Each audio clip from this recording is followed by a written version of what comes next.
Hi guys, my name is Beans and today we're going to talk about how to bring in positivity. I was asked this question the other day and I think it warrants a video. Now, bringing in positivity consists of a lot of small steps, and these small steps take a little bit of time, which is why it's not just super easy to answer this question, because part of bringing in positivity is getting rid of negativity, getting rid of people who drain you, who consistently blame you, who are hypercritical, who don't respect your boundaries. And speaking about boundaries, bringing in positivity is learning how to set boundaries, but not just being like, okay, here's a boundary, but enforcing those boundaries, being like, okay, if you are going to hyper criticize me, if you are going to drain me, if you are going to not respect me when I ask you to do something, then you have to be like, okay, well, I can't be around you anymore. I'm taking a step back in this situation. Boundaries are all about your response to someone else's behavior. You can't dictate what someone else does, but you can say, if you do this thing, I will no longer allow you in my space and time. And that's really super important, you know? Another thing that's really important in bringing in positivity is self-care, learning to take care of you. All of these things can be really, really difficult, especially if you're someone who hasn't had a lot of practice with putting yourself first, with setting boundaries, you know?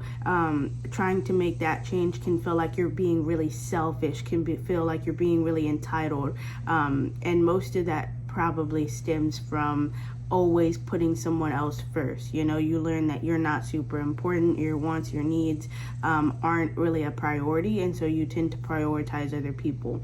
But you have to start learning how to prioritize yourself and realize it's okay to focus on you. It's okay to put yourself first, you know. And something that really helped me when I learned how to put myself first was, I can't help anyone if I myself am not operating at 100%. How can I help someone if I only have like 20%, you know?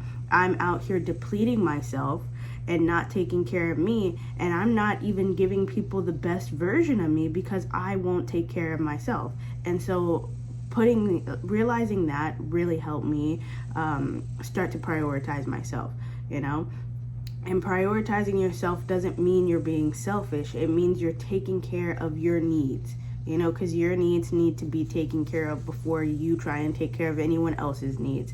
And really what this means is, okay, are you getting enough sleep? Are you eating? Are you drinking enough water? Are you doing things that make you happy, that you enjoy? Sometimes, especially if you haven't had a lot of time prioritizing yourself, you don't even know what you like. You don't even know what you enjoy. So like in this process, you also have to take a moment to be like, okay, what makes me happy? What brings me a sense of peace and calmness, you know? And you really end up doing a little bit of self-exploration in this process, which is really good, because once you find out those things that make you happy, that bring you joy, then you can be like, okay, whenever something feels weird, that's what I'm going to do. I'm going to take time to make sure that I am refilling my own cup by doing things that bring me energy, that bring me life.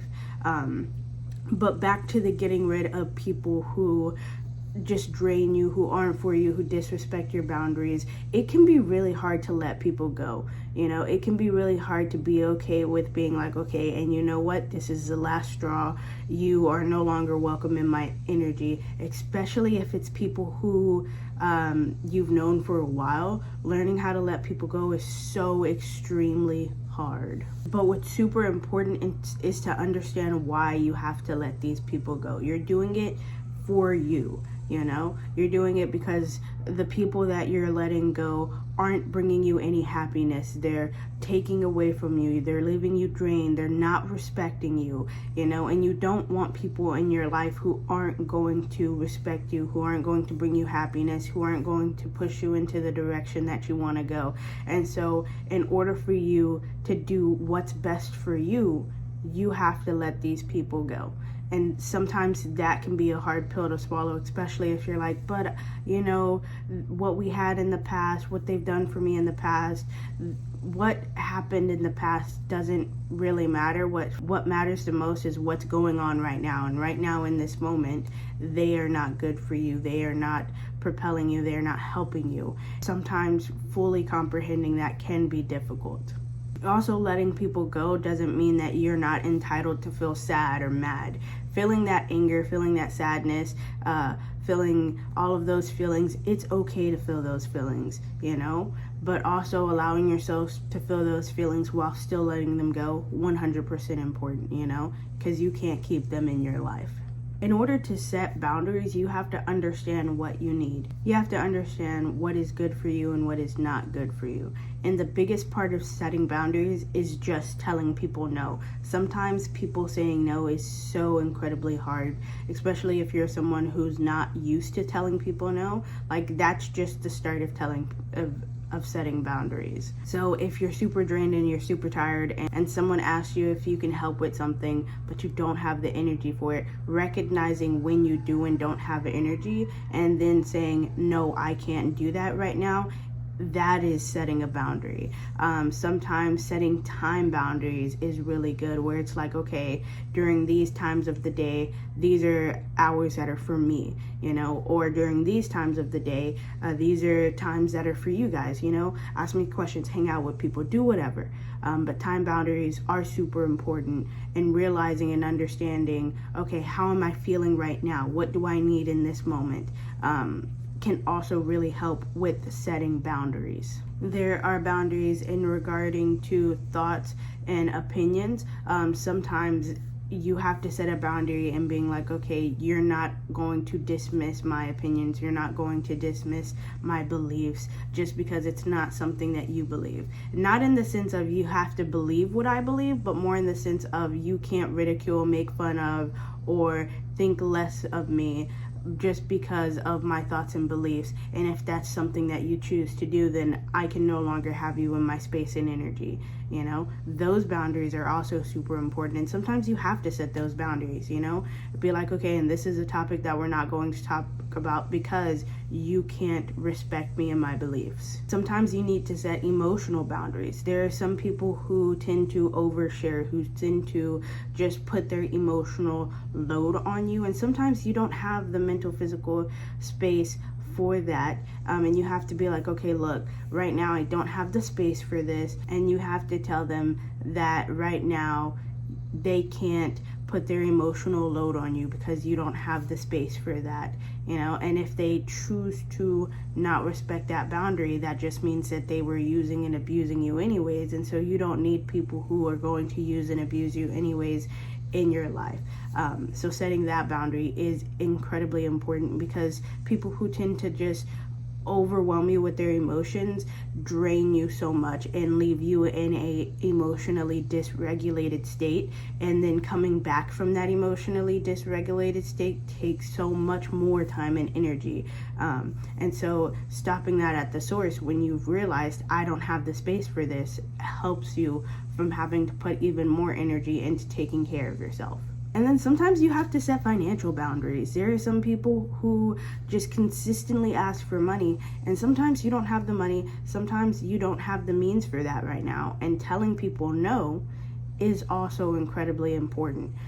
Boundaries help protect you and your space and your energy, and learning how to protect your space and energy and learning how to prioritize you and make sure you're in a good place before you can help anyone else is so important, and helps you from being burnt out while also bringing in positive energy. Something else that helps with bringing in positive energy is become more positive. Sometimes we are our worst enemies. Sometimes we let our negative thoughts eat us up. Sometimes we forget to take pleasure in the small things. Sometimes we get so focused on all of the chaos and stress that's focusing on that. What really helps is just naming a couple of good things that happen in every day. Because once you become just a little bit more positive, once you see things in a better light, positivity attracts positivity. So while you're getting rid of all of this negative energy, as you're becoming more positive, you will attract more positive people, So as the negativity leaves your life,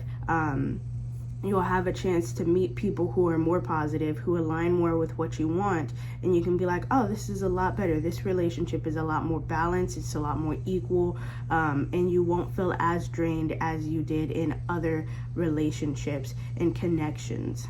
Part of this process, because sometimes it can take a minute from when you get rid of the negative people to when you bring in the positive people, and in that space, sometimes it feels like you're alone. You can feel super isolated, you can feel super lonely, and so part of this whole process is being comfortable by yourself, you know? Like, yes, letting people go, but sometimes it feels like you've let everyone go, you know? It's like, was everyone around me negative? And sometimes that is the case. And learning how to be okay by yourself, and learning to be okay with all of the relationships that you let go, and knowing that new relationships will come in that are better, it can be a little bit of a process, you know, because some sense of you will still be mourning and grieving those losses. But it's important to understand that it's okay to be by yourself. You know, it's okay to set up those boundaries and do things by yourself if there's no one who's going to bring in positivity, and those people who were with you aren't going to respect you and your boundaries. So those are just a couple of the ways that I am aware of on how to bring in positivity. If you found this video helpful, if you enjoyed it, please give it a like, share, follow, comment. It helps me be able to make more videos for you guys. So I hope you guys have a wonderful day.